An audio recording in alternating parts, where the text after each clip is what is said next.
이렇게 공간 임대하시는 거 총 몇 곳 운영하고 계시는 거예요, 지금은? 지금 이제 22개인가 23개인가? 고시원으로 하나로 뭉친 게 개수가 좀 많이 줄어서 그 정도인 거고, 고시원이 반 개수가 58개예요. 너무해. 33M 첫 토점 할 때 200만 원 자본금으로 세팅을 했어요. 규모가 얼마나 되시는 거예요? 작년에는 한 14억 정도 매출을 냈고, 전에는 어떤 일 하셨나요, 혹시? 전에는 제가 수학 강사 일을 했었어요. 나름대로 돈을 꽤 벌거든요. 네. 많이 벌 때는 500 해보시면은 알겠지만, 목동에 저기 학원에 있는 여성수적 강사님은 주말에 애들 공부 안 시켜준대. 왜 그러고 있지 내가 갑자기? 내가 왜 그러고 있지?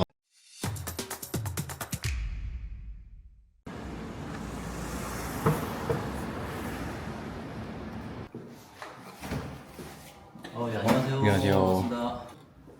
지금 혼자 계시는 건가요? 아니요, 저희 직원분들 있는데 네. 어저께 일정이 좀 새벽에 끝났어요. 그래서 오늘 이제 출근 그냥 안 하는 걸로 해가지고. 그래요? 예. 근데 주말에도 보통 근무를 하시나요? 어저께 그분들께서? 일요일이었는데 네. 이제 일정 중요한 라이브가 하나 있었어가지고 네. 그래서 일요일인데 이제 불렀으니까 네. 월요일은 좀 쉬시라고. 혹시 촬영하고 있는 거예요? 지금 계속 들어가고 있습니다. 아 그래요? 굉장히 라이브네요. 평일인데 직원분들 출근 딱히 안 하셔도 괜찮은 거예요? 그 주말에 나오게 했으니까 평일에 당연히 쉬셔야죠. 그래도 보통 관공서 업무나 이런 것들이 좀 있으니까 평일에. 그래서 월요일에 가장 중요한 업무가 사실 제가 농산물 위탁 판매도 하고 있는데 발주 업무예요. 그거 하시는 분만 나와 계시거든요. 굉장히 많은 사업을 하고 있으시다고 제가 들어가지고 네, 찾아뵀거든요. 아 예. 뭐 아는 대로 다 말씀드리겠습니다. 어떤 업무나 이런 것 좀 보시나요? 일단 아침에 와가지고는 이제 주로 하는 게 이렇게 카톡들 확인하는 거예요. 아침에 오면은 카톡이 많이 쌓여 있어요. 제가 교육도 진행하고 있다 보니까 수강생분들이 연락도 많이 주시고, 발주 업무예요. 발주를 제가 하진 않는데 발주는 직원분이 넣고 실제 돈을 이체하는 건 제가 해요. 그 다음에 이제 뭐 메일 한번 확인하면은 오전 업무가 거의 끝나요. 그럼 오후에는 일정이 또 어떻게 되세요? 오늘은 이제 촬영하고 은행을 다녀와야 되는 일이 있어서 은행 업무를 네. 볼 것 같고, 네, 이렇게 매번 달라요. 일정이 매번 달라서. 단기 임대 주택 같은 거를 하신다고 제가 알고 맞습니다. 있거든요. 그 정확하게 어떤 건지 좀 알 수 있을까요? 단기 임대라는 거는 에어비앤비랑 비슷하다고 보시면 돼요. 많은 분들이 에어비앤비를 많이 알고 계시니까 에어비앤비를 이해하는 게 도움이 많이 되는데, 에어비앤비는 하루 단위로 빌려주게 되잖아요. 네. 근데 33M2는 일주일 단위로 빌려주게 되는 거예요. 기간이 좀 다르다. 그러니까 어쨌든 공간 대여라는 거는 하나의 공간을 시간으로 쪼개든 아니면 뭐 공간적으로 쪼개든 해서 빌려줘서 비용보다 더 큰 매출을 내서 순수익을 내는 사업인데, 그거를 공간적으로 쪼갤 거냐 시간적으로 쪼갤 거냐 했을 때 에어비앤비나 33M2 모두 다 시간적으로 쪼개는 애들이죠. 이때부터 이때까지는 얘한테 빌려주고 이때부터 이때까지는 얘한테 빌려주고, 33M2는 조금 더 큰 단위로 일주일 단위로 빌려주게 되는 거고, 에어비앤비는 이제 하루 단위로 쪼개가지고 빌려주게 되는 거죠. 과연 누가 일주일을 빌릴까 이런 생각을 보통 많이 하시지만, 네, 방금 저도 그게 궁금했거든요. 그렇죠. 네. 실제로 운영을 해보시면은, 실제로 해보면 3주, 6주, 뭐 많게는 뭐 3개월, 4개월 이런 예약들이 들어오고, 생각보다 단기 임대에 대한 수요가 굉장히 많다. 보통 어떤 분들이 이런 식으로 단기 임대를 좀 하실까요? 직장인분들 출장을 오실 때 많이 이용을 하시고, 병원 근처라면은 간병인 수요라든지, 또는 이제 간호사분들이 실습 나올 때 일주일씩 이용하는 그런 수요가 있고요. 이사 같은 게 일정이 살짝 안 맞는 때가 있잖아요. 그럴 때 이제 잠깐 이용하거나, 그 다음에 지방에서 서울 올라올 때도 뭐 예를 들어서 3박 4일 서울 여행 온다고 하면 3박 4일짜리 에어비앤비 예약하는 것보다 33M2 예약하는 게 더 저렴한 경우가 많아요. 그래요? 그렇죠. 가격 차이가 그렇게 좀 나는 편인가요? 네, 가격 차이가 좀 납니다. 근데 혹시 커피 드셨나요? 커피요? 네, 지금. 커피 안 드셨죠? 네. 그래서 커피 좀 사러 가면서 얘기하실까요? 그럴까요? 거의 방금 와가지고.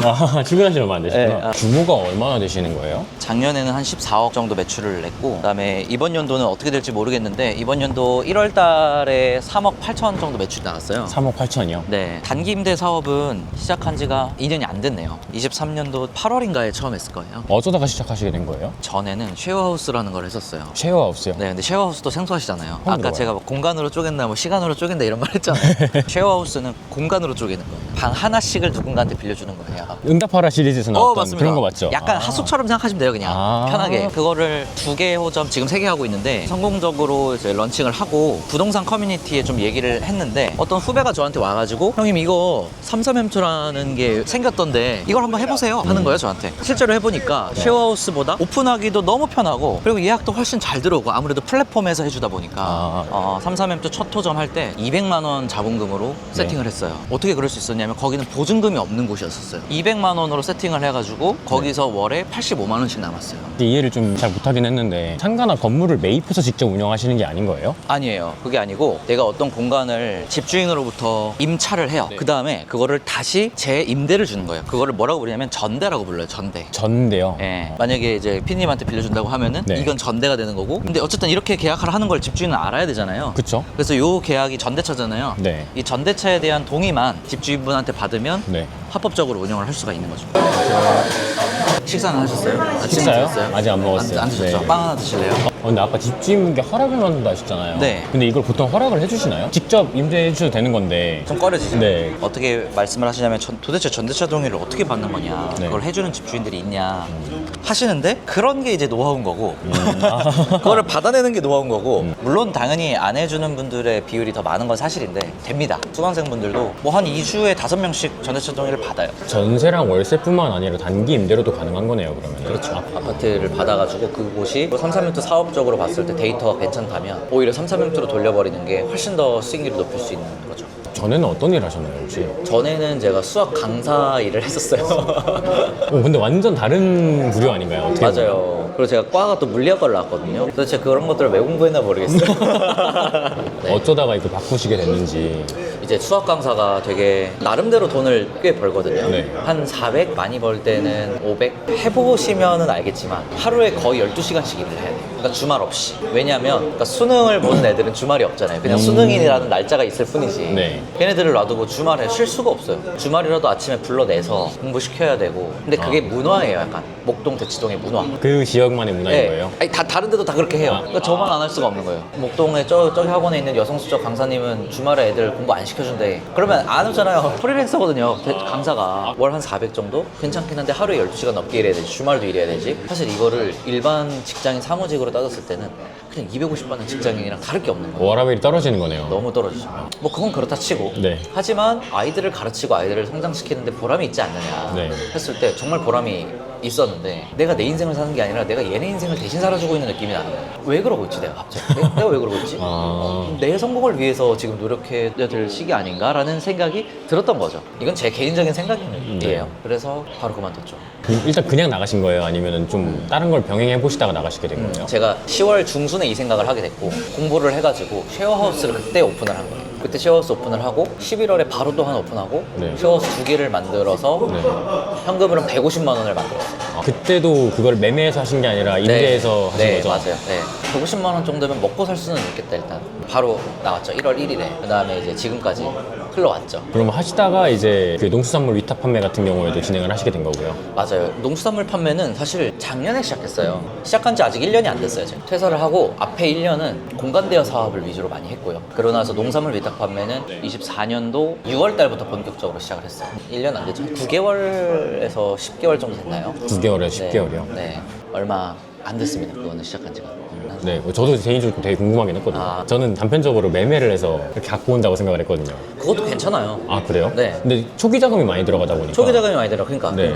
처음 시작하시는 분들이 선뜻 봤었을 때는 되게 이렇게 쉽게 시도하지 못하는 그런 쪽이 아닌가라고 생각을 많이 했거든요. 처음에 시도하시는 분들이 제일 많이 걱정하시는 게 공실 걱정이에요. 그러니까 공실이 나면 어떡하냐, 그런 걱정 많이 하시거든요. 네. 공실 걱정과 더불어서 같이 하시는 게 수요 걱정이에요. 같은 맥락에서 얘기할 수 있는 게 지방에서도 가능한가요? 이런 걱정이에요. 세 가지가 다 똑같은 거예요. 결국에 예약률에 대한 걱정이에요. 이거는 의미가 없다고 봐요, 저는. 이런 걱정은. 왜냐면 채워질 곳을 찾아서 들어갈 거기 때문에 그래요. 아, 여기는 채워질 거야 라는 데이터를 보고 들어가는 거예요. 감으로 하면 안 되고, 예를 들어서 뭐 강남은 잘 되겠지? 이런 식으로 하면 안 돼요. 절대 안 돼요. 강남 안 돼요. 감사합니다. 감사합니다. 네. 뭐 드시겠어요? 저는 아무거나 먹겠습니다. 그러면 뭐가 맛있을 것 같아요? 먼저 고르십시오. 요거 네, 감사합니다. 잘 먹겠습니다. 33M2를 하나 지점을 보여드리면 좋을 것 같아가지고. 아, 네, 좋습니다. 사무실은 오신 지 얼마 안 되신 거예요? 되게 깔끔하게 돼 있어서. 네, 사무실은 온 지 얼마 안 됐어요. 여기 한 10월인가? 작년 10월이요? 작년 10월에. 아, 진짜 얼마 안 됐네요. 이게 첫 사무실이신 거예요? 원래 여기 건물 2층을 쓰다가 직원분들이 좀 늘어나가지고 여기로 올라오게 됐죠, 중간에.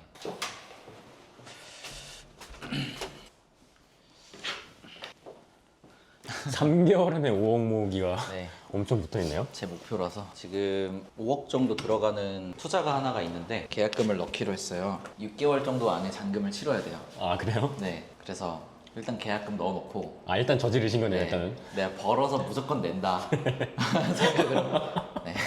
건물을 사기로 했어요. 건물이요? 네. 건물주 되시는 거네요. 네, 맞아요. 이렇게 공간 임대 하시는 거 총 몇 곳 운영하고 계시는 거예요 지금은? 지금 이제 22개인가 23개인가 고시원으로 하나로 뭉친 게 개수가 좀 많이 줄어서 그 정도인 거고, 고시원이 반 개수가 58개예요. 너무네. 엔동입니다. 네.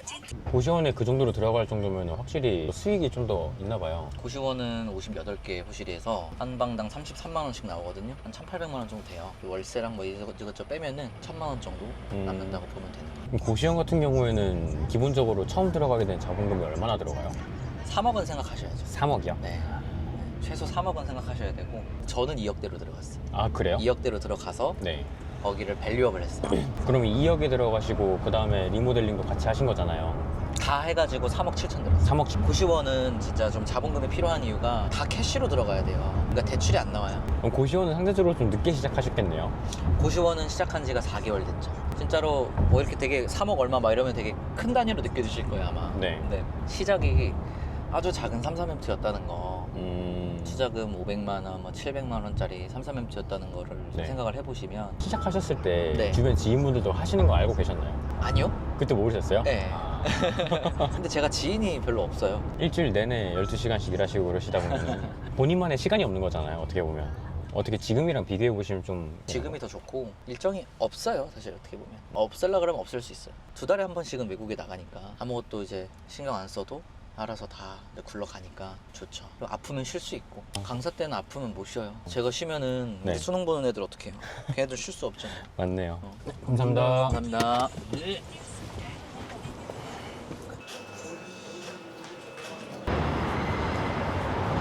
그럼 이쪽에 몇 군데나 하시는 거예요? 여기는 한 군데. 여긴 딱 한 군데요? 네, 저는 같은 지역에 한 개 이상 안 들어가요. 지역의 수요와 공급이 계속 왔다 갔다 바뀐다 그랬잖아요. 그랬을 때 만약에 같은 지역이 여러 개를 운영하다 보면 수익의 변동성이 커지겠죠. 그래서 해지가 안 되기 때문에 좋은 지역이 있더라도 무조건 하나씩만 들어갑니다. 자, 비밀번호를 까먹어가지고. 아, 오케이.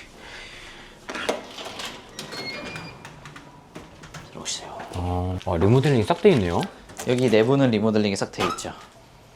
도배도 다 새로 돼 있고 그러네요. 그쵸? 불을 좀 켜드릴게요. 네. 놓고. 여기는 지금 원래 작년까지 운영을 하다가 올해부터는 여기를 운영을 안 하고요. 저희 수강생분들 네. 오셔가지고 실제로 이렇게 볼 수 있게 쇼룸으로 이용을 하고 있어요. 이불이랑 이런 것들을 인터넷으로만 보면은 모르잖아요. 그래서 이렇게 만져보고 아 이런 색이구나 하면은 이런 걸 구매해서 사용하면 이런 느낌이 나는구나를 미리 알 수 있잖아요. 좀 더 자신감이 생기겠죠. 여기 있는 제품들은 다 구매 링크를 다 드리거든요. 여기도 싹 다 리모델링이 돼 있네요. 네, 여기 다 리모델링이 되어 있는 곳이어가지고. 이거 하실 때 총 얼마 드셨어요? 리모델링 하시는 거는? 이거 제가 한 거 아니에요.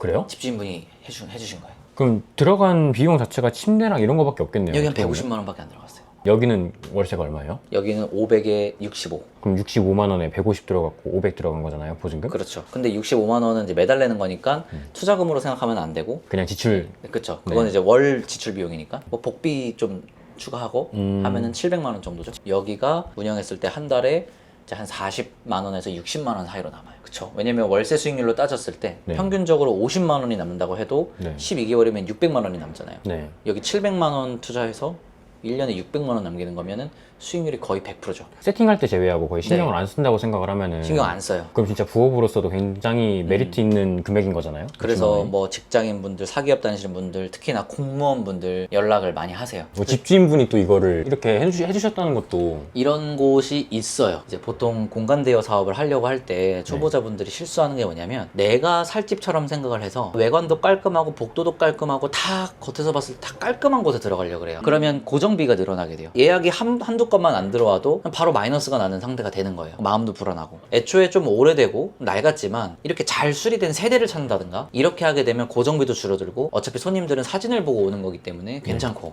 막상 살아보면 괜찮거든요. 그러면 예약 한두 건만 받아도 오히려 플러스가 되는 거고 우리는. 이렇게 운영하는 게 저는 맞다고 보고 절대 새 건물이나 그런 막 예쁘게 생긴 내가 생각했을 때 되게 예쁘게 생긴 그런 데서 운영을 하려고 하시면 안 돼요. 여기에 저희 수강생분들도 네. 운영을 실제로 하고 계세요. 뭐 이런 분들 보면은 싹 다 만실이네요. 그쵸? 지금 3월 만실이죠? 네. 3월 쭉 만실이고 4월도, 여기까지 서 있죠? 음. 가격 좀 내리면 여기 다 들어오거든요. 지금 지금 4월부터 뒤에 이만큼 쭉 다 만실이죠. 이렇게 된다니까. 이게 왜 그러냐? 그러니까 수요가 많은 지역을 잘 찾아낼 수 있는 그 능력이 있으니까 이게 가능한 거죠. 33M 월 100만 원 현금으로 만드는 건 너무 쉬워요. 솔직히 정말. 너무 쉬워요. 한 달이면 해요. 한 달에서 두 달이면 하니까 100만 원의 현금 흐름이라는 게 엄청 소중한 거거든요. 자취하는 자취생이다. 내가 한 달에 100만 원이 더 생기잖아요. 삶의 질이 완전히 달라집니다. 진짜. 40만 원은 내가 사는 집 월세로 더 써. 내가 500에 60짜리 살고 있었는데 100짜리로 가요. 그러면 엄청 달라져요. 일단 삶의 질 달라졌죠. 그 중에 30만 원은 배달 음식 먹어요. 원래 못 시켜 먹잖아요. 네, 비싸가지고. 그쵸. 네. 그죠. 그 다음에 나머지는 내 그냥 일반 뭐 술값이나 밥값이나 이런 거 써. 그러면 한 달에 100만 원이면 엄청나게 삶의 질이 달라지는 거예요, 사실. 진짜 초자금 700만 원, 1000만 원으로도 충분히 가능하고 500만 원으로도 가능해요, 심지어는. 다 해서, 보증까지 다 해서. 500만 원, 1000만 원 언더로도 할 수 있는 게 많기 때문에 저게 진짜 될까? 뭐 할까? 막 부정적인 얘기들 막 찾아보고 뭐 현실 이런 거 찾아보지 마시고 그냥 좀 한번 시도해 보셨으면 좋겠어요. 사실 현실이라고 하면은 할 수 있는 게 없거든요. 유튜브 현실. 안 좋은 얘기밖에 안 나와요. 네. 멀리서 보면은 모든 게 다 레드오션이고 그렇지만 그 레드오션에 들어가서 보면 군데군데 파란색으로 빛나는 곳들이 있어요.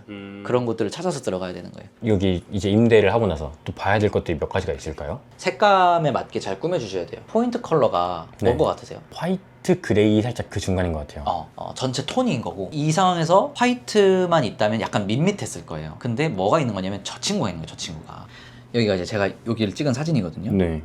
보면은 그냥 꽃이 없으면 좀 밋밋한데 꽃이 하나가 있으니까 네. 아무래도 좀 더 생기가 살죠. 네. 이거를 살짝 감성 있는 카페 같은데요? 그죠? 네. 그리고 전체적인 좀 포인트를 주면서 네. 되게 사진이 좀 달라요. 이 포인트 컬러가 있는 거랑 없는 거랑 좀 다르죠. 네. 여기 만약에 이게 없었다고 생각을 해봐요. 그럼 약간 좀 허전하잖아요. 그냥 칙칙한 느낌. 그쵸. 근데 이 포인트 컬러가 많으면 안 된다는 거예요. 이런 업무는 또 어떻게 보면 디지털 노마드로 해도 괜찮겠네요. 막 해외나 이런 데 가 있어도 뭔가 좀 충분히 가능해요. 충분히.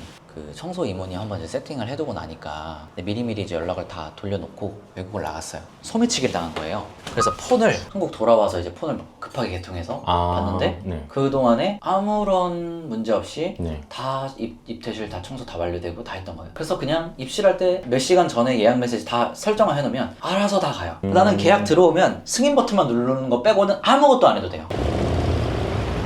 아무튼 이렇게 뭐 촬영 좀 해보셨는데 네. 좀 어떠셨나요? 채널의 취지 자체가 2030 분들에게 다양한 기회들을 좀 소개하는 그런 취지잖아요. 저 나름대로 되게 보람찬 시간이라고 생각할 것 같아서 하자고 했고 근데 실제로 촬영을 해보니까 되게 좋았던 것 같아요. 한 스푼 희망을 네. 더 드릴 수 있어서 좋은 네. 것 같고요. 사회초년생분들 있잖아요. 네. 그런 분들께 또 어떻게 한마디 해주실 거 없으실까요? 지금 취업 난이기도 하고 또 나라도 약간 여러 가지 이슈들로 인해서 좀 시끌시끌하고 침체되고 우울한 느낌을 많이 받을 수 있을 것 같아요. 한번 나가보셨으면 좋겠어요. 시도해보셨으면 좋겠고 나가서 부딪혀보셨으면 좋겠어요. 대표님이 앞으로 또 포부가 또 있으실까요? 1년 안에 건물을 사는 게 저희 포부고요. 지금은 제가 임대해서 하는 거를 하고 있지만 다음 스텝은 건물을 사서 아예 그 건물에서 공간 대여 사업을 하는 그런 경험을 한번 해보고 싶네요. 코리아 2030 화이팅!